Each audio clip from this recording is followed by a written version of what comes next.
Justice Roberts, Vice President Harris, Speaker Pelosi, Leader Schumer, Leader McConnell, Vice President Pence, my distinguished guests, my fellow Americans. This is America's day. This is democracy's day.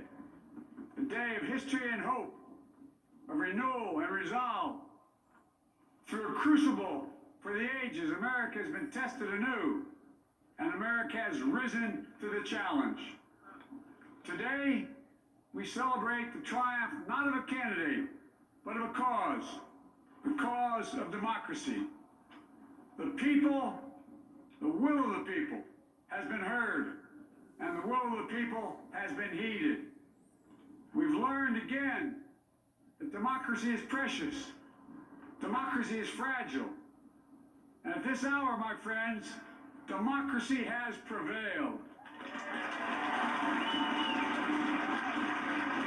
So now, on this hallowed ground where just a few days ago, violence sought to shake the Capitol's very foundation, we come together as one nation, under God, indivisible, to carry out the peaceful transfer of power as we have for more than 2 centuries.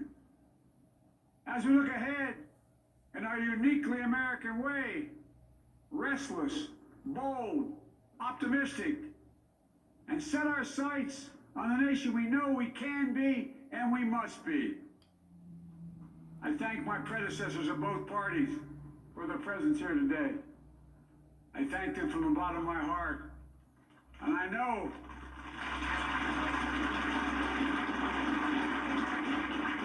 the resilience of our Constitution and the strength of our nation, as does President Carter, who I spoke with last night, who cannot be with us today, but whom we salute for his lifetime in service.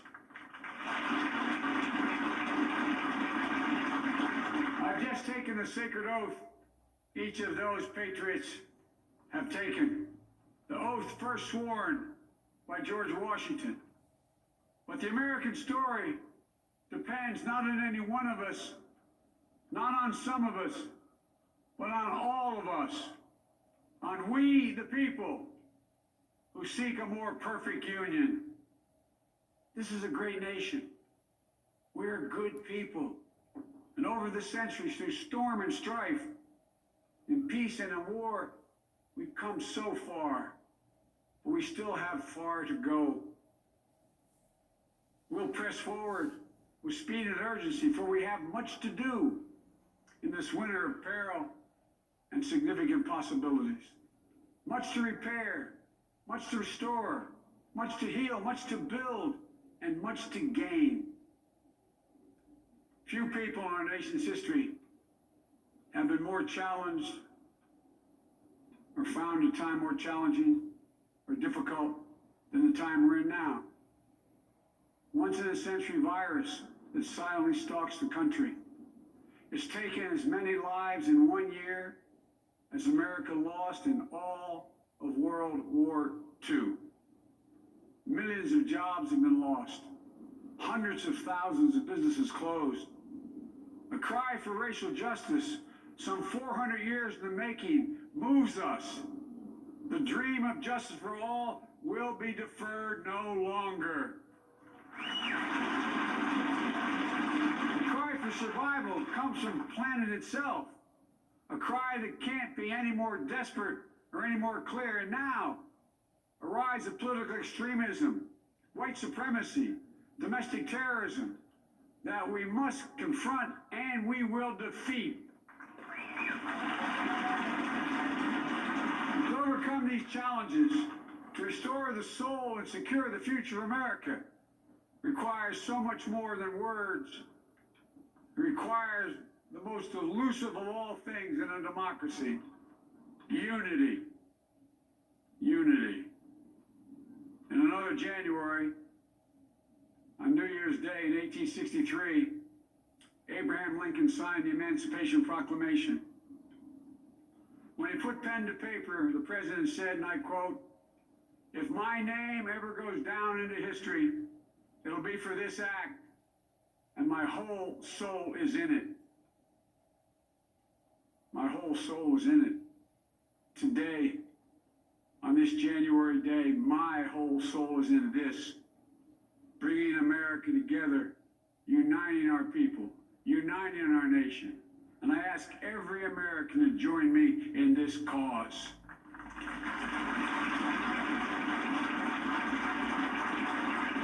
Uniting to fight the foes we face: anger, resentment and hatred, extremism, lawlessness, violence, disease, joblessness, and hopelessness.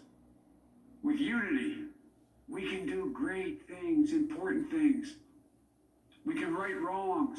We can put people to work in good jobs. We can teach our children in safe schools. We can overcome the deadly virus.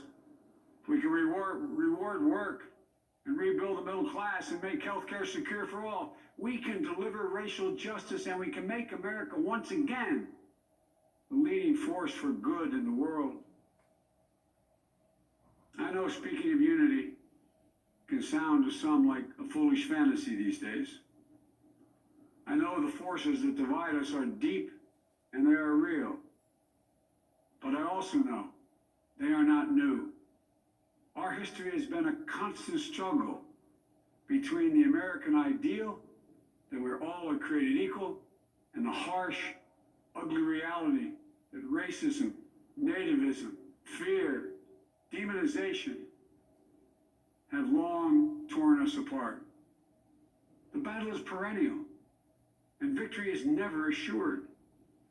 Through Civil War, the Great Depression, World War, 9/11, through struggle, sacrifice, and setbacks, our better angels have always prevailed. In each of these moments, enough of us have come together to carry all of us forward. And we can do that now. History, faith, and reason show the way of unity. We can see each other not as adversaries, but as neighbors. We can treat each other with dignity and respect. We can join forces, stop the shouting, and lower the temperature.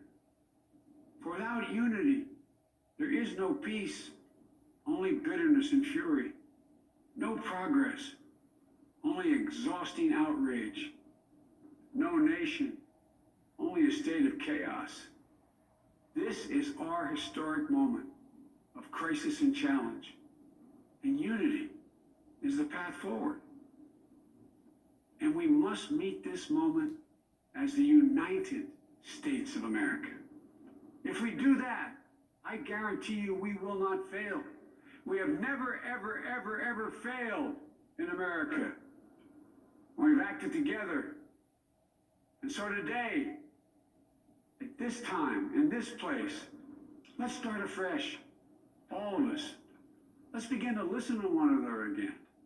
Hear one another. See one another. Show respect to one another. Politics doesn't have to be a raging fire, destroying everything in its path. Every disagreement doesn't have to be a cause for total war. And we must reject the culture in which facts themselves are manipulated and even manufactured.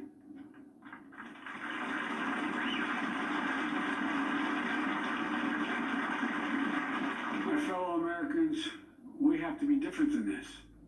America has to be better than this. And I believe America is so much better than this. Just look around. Here we stand in the shadow of the Capitol Dome, as was mentioned earlier, completed amid the Civil War, when the Union itself was literally hanging in the balance. Yet we endured. We prevailed. Here we stand, looking out on the great mall where Dr. King spoke of his dream. Here we stand where 108 years ago, at another inaugural, thousands of protesters tried to block brave women marching for the right to vote.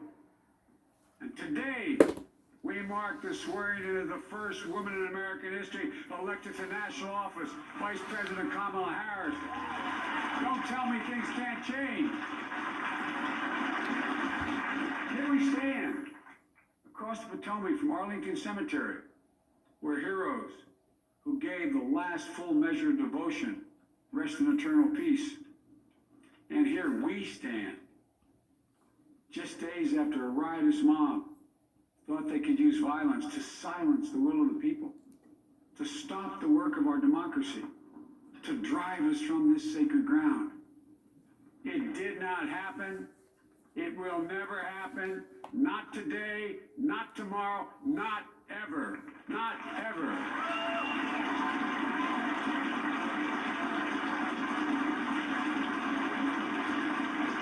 To all those who supported our campaign, I'm humbled by the faith you place in us.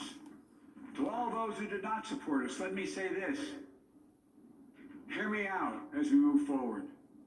Take a measure of me and my heart. If you still disagree, so be it. That's democracy. That's America. The right to dissent peaceably within the guardrails of our republic is perhaps this nation's greatest strength. Yet hear me clearly. Disagreement must not lead to disunion. And I pledge this to you. I will be a president for all Americans. All Americans. And I promise you, I will fight as hard for those who did not support me as for those who did.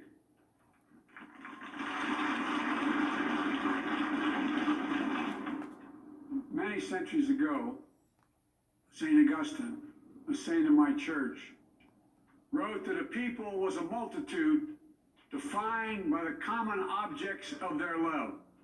Defined by the common objects of their love.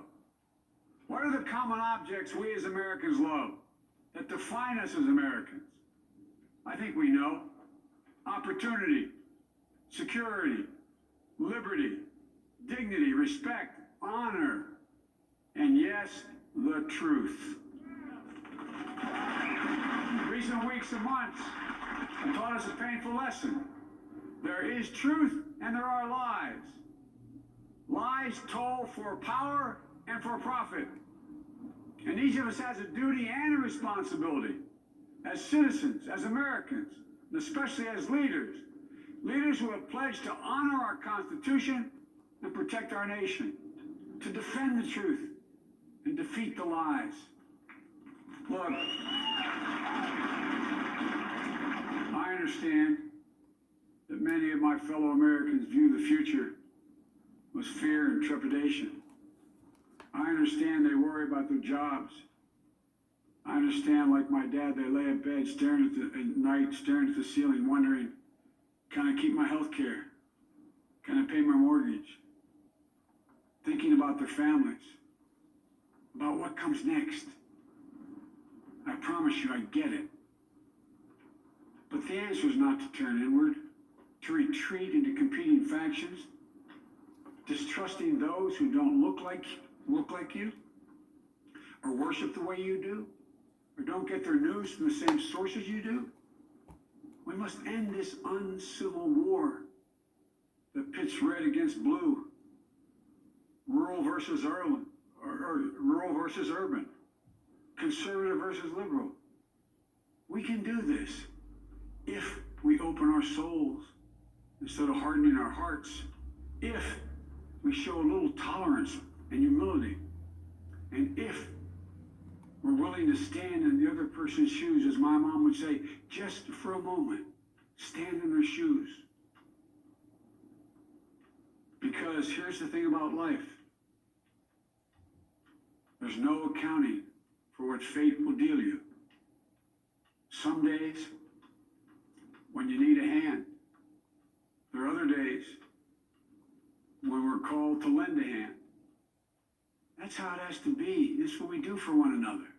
And if we are this way, our country will be stronger, more prosperous, more ready for the future. And we can still disagree. My fellow Americans, in the work ahead of us, we're going to need each other. We need all our strength to persevere through this dark winter. We're entering what may be the toughest and deadliest period of the virus. We must set aside politics and finally face this pandemic as one nation. One nation. And I promise you this, as the Bible says, weeping may endure for a night, but joy cometh in the morning. We will get through this together. Together. Look, folks, all my colleagues I serve with in the House and the Senate up here, we all understand the world is watching all of us today. So here's my message to those beyond our borders. America has been tested, and we've come out stronger for it. We will repair our alliances and engage with the world once again. Not to meet yesterday's challenges, but today's and tomorrow's challenges. And we'll lead not merely by the example of our power, but by the power of our example.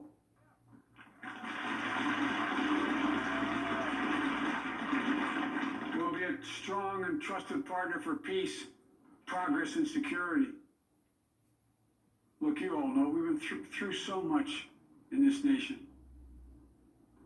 And my first act as president, I'd like to ask you to join me in a moment of silent prayer.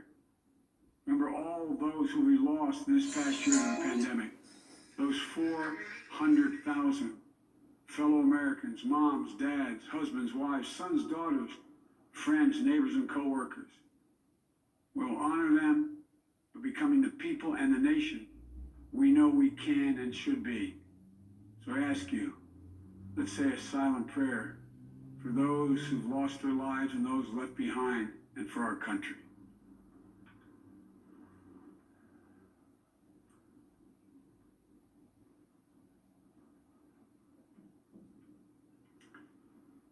Amen.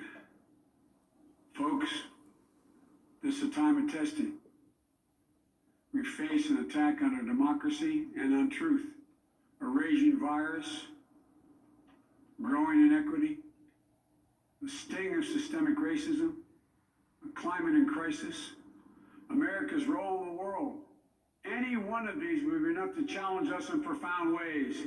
But the fact is, we face them all at once, presenting this nation with one of the gravest responsibilities we've had. Now we're going to be tested. Are we going to step up? All of us? It's time for boldness, for there's so much to do. And this is certain. I promise you, we will be judged, you and I, by how we resolve these cascading crises of our era. We will rise to the occasion is the question. Will we master this rare and difficult hour? Will we meet our obligations and pass along a new and better world to our children? I believe we must. I'm sure you do as well. I believe we will. And when we do, we'll write the next great chapter in the history of the United States of America, the American story. A story that might sound something like a song that means a lot to me. It's called American Anthem. There's one verse that stands out, at least for me, and it goes like this. The work and prayers of century have brought us to this day. What shall be our legacy? What will our children say? Let me know in my heart when my days are through. America, America, I gave my best to you. Let's us add our own work and prayers to the unfolding story of our great nation. If we do this, then when our days are through, our children and our children's children will say of us, they gave their best, they did their duty, they healed a broken land. My fellow Americans, I close the day where I began, with the sacred oath. Before God and all of you, I give you my word. I will always level with you. I will defend the Constitution. I'll defend our democracy. I'll defend America. And I'll give all of you, keep everything I do in your service, thinking not of power, but of possibilities, not of personal interest, but the public good. And together, we shall write an American story of hope, not fear, of unity, not division, of light, not darkness, a story of decency and dignity, love and healing, greatness and goodness. May this be the story that guides us, the story that inspires us, and the story that tells ages yet to come that we answered the call of history. We met the moment. Democracy and hope, truth and justice did not die in our watch but thrived. That America secured liberty at home and stood once again as a beacon to the world. That is what we owe our forebears, one another, and generation to follow. So, with purpose and resolve, we turn to those tasks of our time, sustained by faith, driven by conviction, devoted to one another and the country we love with all our hearts. May God bless America, and may God protect our troops. Thank you, America.